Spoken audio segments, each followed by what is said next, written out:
Tēnā tātou katoa, good evening. The Prime Minister has surveyed the damage to Parliament grounds caused by anti-mandate protesters. Agencies have begun the job of assessing the cost and the causes of the 23-day occupation.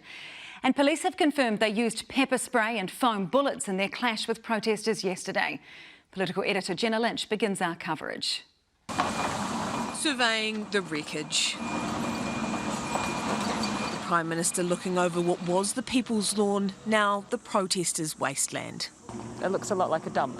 After the dust settled on Parliament's ugliest day, excavators rolled in to clear the rubble and politicians checked in on the damage, even lending a helping hand. Just removing the last of the sign. It's a confronting sight after a confronting fight. I've been quite upset about the playground. I'm going to take a little closer look. The children's playground, one of the victims of the fire starters, actually coming up nearly picture perfect. It's going to be okay. But after all this, is New Zealand going to be okay? What we saw was very confronting for us as a country. It felt like a form of protest and violence that we're not used to experiencing here. There will be many reviews into the protest, the response, but also the undercurrent of misinformation that led to it. Yesterday, the grifters and the charlatans, the political opportunists and the white supremacists who were behind the protest melted away like cowards and abandoned the field to the desperate people that they'd led astray. We need to learn how we all collectively tackle mis and disinformation, because we are all the poorer for it as a nation if this continues. Protesters even spreading disinformation about their riot, claiming police started the fires. This video shows otherwise. 600 police officers were involved in taking back the streets of Wellington. 40 were injured, 8 were hospitalised. This ranges from bumps, bruises, lacerations, to bone fractures, head injuries and chest injuries. Police weren't the only ones injured though. There is no tally for how many protesters were hurt. This man punched in the face by a police officer before tumbling backward to the ground. He falls hard. The force used by police was obviously proportionate, but we will certainly look at any situation that suggests otherwise. Aside from brute force, police also blasted pepper spray, used fire extinguishers and sponge guns. Entirely appropriate in the circumstances that we found ourselves dealing with yesterday.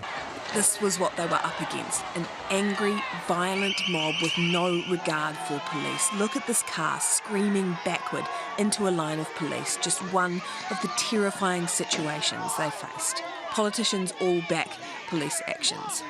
Quite scary, yeah. Their behaviour yesterday was not peaceful protest or activism, it was thuggery. You can say that again. Oh, kia ora, Jenna. It's a big mess down there. How long is it going to take to clean it up?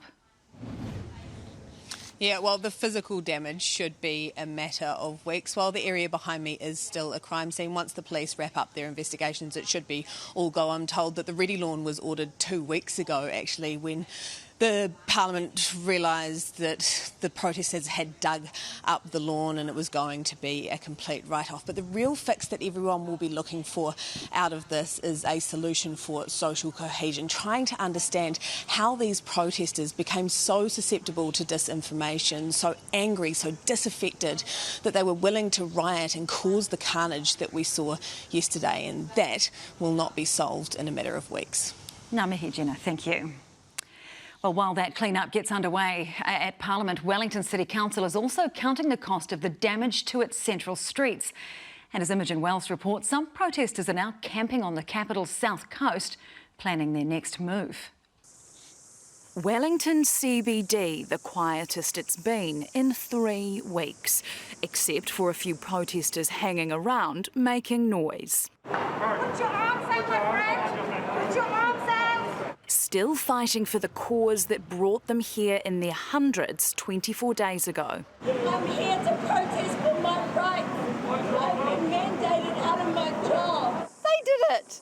For what? To get that back? That little piece of lawn? That little piece of lawn left completely littered. Pile after pile being cleared.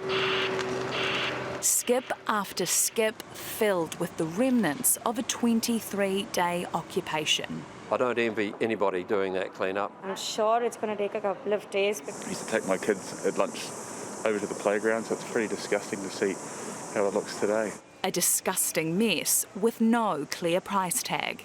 I don't put a number on it at the moment, but we've got some plans in place, and we're talking to the government about that.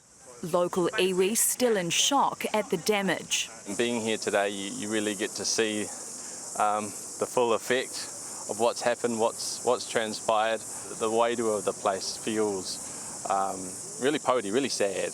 Taranaki whānui is ready and waiting to help where they can. We're very keen to participate and lead with the police, with the government, with council around how we restore the mana and the mauri of this place.